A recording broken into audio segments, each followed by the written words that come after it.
The evidentiary phase of Google's antitrust trial over its search engine has now wrapped up, and that evidence, including a blunder by Google's own expert witness, revealing more about Apple's relationship with the tech giant and the cash it makes from default browsing. The judge's decision is not expected until May, but Alexis Keenan has been looking into how a win or loss for Google could impact Apple. Alexis.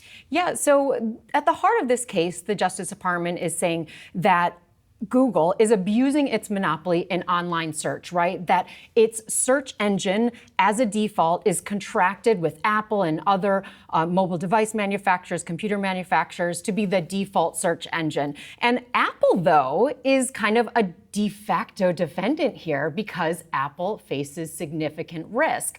Apple is the beneficiary of most of these payments that flow from Google to the manufacturers. And so a win for the DOJ here would really possibly invalidate these contracts. And if they went away, it would cost a lot for Apple. So let's take a look at what those numbers actually are. And this is what came out as evidence in the trial. It really illustrates how lucrative they are. In 2021, Google paid a total of $26 billion across the board for this search default placement. But when it comes to Apple, that number isn't specifically known. It's still a mystery. But what we do know is that they take the lion's share of this money. And also we know that the New York Times, as well as analysts at Bernstein, have put the figure at somewhere between $18 billion and $20 billion per year. So a huge chunk there. And if that is true, if that $20 billion, let's say, is true, that represents somewhere over the last 3 years, 5.5% to 7% of Apple's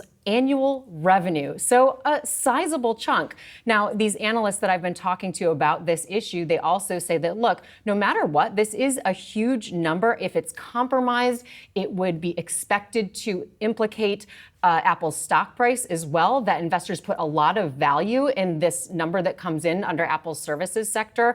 But it is certainly something to watch. And as the case goes forward, it's not going to be quite some time until we know what the outcome is. The judge has set closing arguments all the way until May of 2024, so we're not going to learn anything until then. Yeah, I was going to ask what the next step was. I mean, it's so interesting because Apple just doesn't tell. I mean, we know to some extent what makes up the services revenue, right? Right. It's opaque, though. Because, you know, people who are in the Apple ecosystem, they know what they're paying for.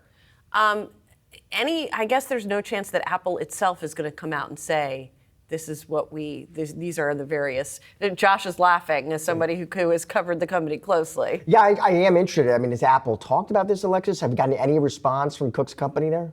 We tried. I haven't heard anything back yet. I think this past year it was about $85 billion in that bucket. And our trusty reporter Dan Howley, our tech reporter, he and I have many times slacked back and forth and tried to figure out how to apportion each of these, within that services bucket. But look, Apple has acknowledged in SEC filings, they do say that this regulatory scrutiny, this legal scrutiny, that this could be a problem for its relationships with what they call tech company relationships. They don't come out and say, well, it's Google where the money is flowing from, but they do at least say that this is something that could put them in some jeopardy.